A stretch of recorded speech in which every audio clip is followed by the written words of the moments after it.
Hi there. So things look just a little bit different for this video. I am fixing my screen right now to make sure you can see everything. Um, so I'm recording from my living room, which I don't usually do because my youngest son is doing his infusion this evening and I need to make sure that I'm close by. So hi from my living room. We're going to talk about an expansion. We're moving into chapter 5 of our book. If you've been following along, we're getting into an expansion, sort of a deepening of our discussion of fitness, because we've already talked about what fitness is, but now we're going to deepen that fitness, and we're going to be talking about different sort of levels of fitness, different definitions, depending on how broad or how narrow, or if we're talking about fitness in comparison. And then in our next lectures, we're going to get into positive selection. So we've already talked about fitness, and one of the ways that we can think about fitness is that it is currency. And what fitness is it's the currency of natural selection. This is kind of a way to think about it. And the way we've defined it so far and the way we've been discussing it so far is basically, how many babies do you make? Whether we're talking about a human, we're talking about a butterfly, all these different organisms. And my very, very favorite example, of course, the collared lizard, the example from my research. We've just been saying, well, how many offspring do you produce as a definition of fitness? Which is fine. But now we're going to break it down and get a little deeper. So absolute fitness is one of our deepening our understanding of fitness terms that we're going to learn. So absolute fitness is the number of offspring an organism produces over its entire lifetime. So when we've been saying, how many babies do you have? We haven't really been defining when or where, just how many babies do you have? So if we're talking about how many babies you have over your whole life, speaking of my little guy, hi. If we're talking about how many babies you have over your entire life, we're talking about absolute fitness. So that's an entire lifetime. So just to give an example, if this monarch caterpillar, monarch caterpillars, all caterpillars are going to become butterflies, and they're not able to reproduce until they become butterflies. So they have to go through their chrysalis and become butterflies before they can reproduce. So if this monarch caterpillar is hanging out, bird comes in, eats that caterpillar, then the caterpillar has an absolute fitness of 0. It didn't ever make any babies. As opposed to something like an oak tree over its lifetime, a long-lived tree like this, gonna drop a whole lot of acorns, make a whole lot of baby trees, and it could conceivably have an absolute fitness in the millions. So we have a broad range of absolute fitness. And what goes into fitness and determining whether or not an organism will have a fitness of 0, a fitness in the millions, or somewhere in between is all these different life stages. So an organism is going to start out as an embryo, and this circle represents sort of this life cycle. Going to start out as an embryo, and you know, whether or not that organism makes it to adulthood in the first place is something we call viability. So is the embryo going to become an adult? So that would be like the caterpillar example. It never even made it to adulthood. It never even made it to sexual maturity. Did we become an adult?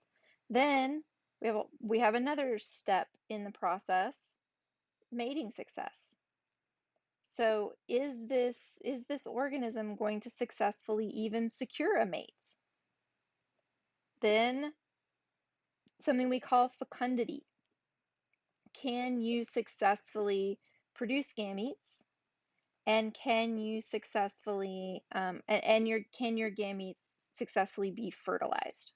Fecundity. So just because an organism secures a mate, somebody wants to mate with it, it doesn't mean that they can make gametes. It also doesn't mean that when they do mate, that those gametes will be viable. Then we go from gametes fertilization, from the point of fertilization to a viable embryo is a whole nother step. And then we start the cycle all over again. So there's so much that goes into this, right?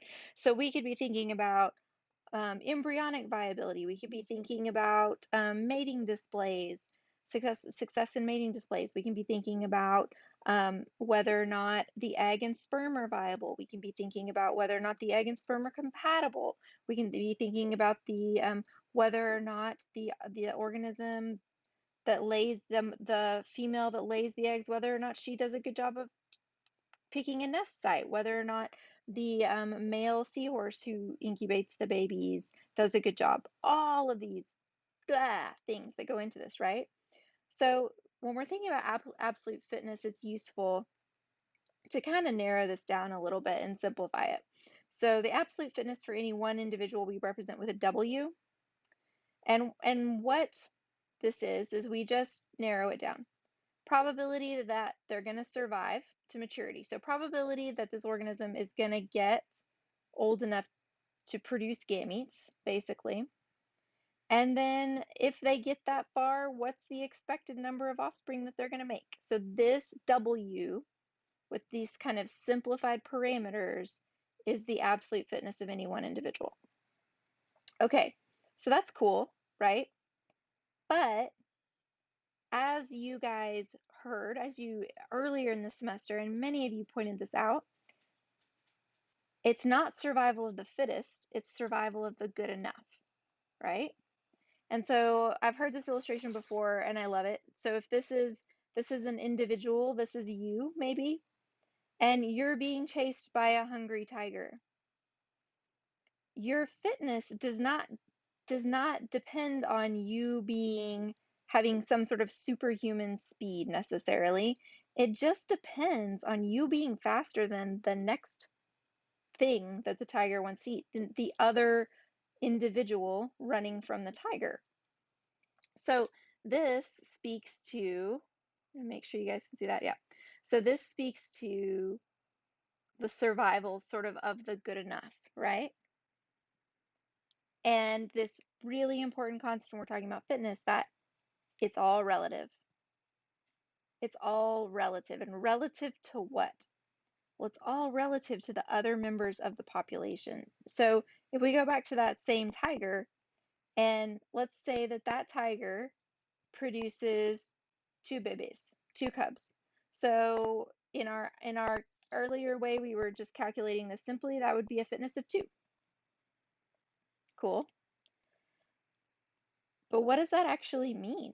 Because fitness is about passing on your genes, right? It's about passing on your own genetic information. So where that really matters is in a relative sense. So if all the other tigers in the population only produce one offspring, then the tiger colored in white is in good shape and has high relative fitness. So that tiger's fitness is high relative to the other members of the population. So relative fitness is, what is this individual's fitness in comparison to the other individuals of the population? If we back things up and we say, okay, we're going to take that same white tiger, that tiger has 2 cubs, but instead of the other tigers in the population having 1 cub, they have 4. So now that number 2 means something different, because now that number 2 means that white tiger has a low relative fitness because we're comparing it to the other members of the population who are producing more offspring. So when we're talking about evolution, when we're talking about natural selection, the fitness measure that we're really interested in is relative fitness. And next, we will talk about positive selection. Raz wants to say hi. Hi. That's my little guy.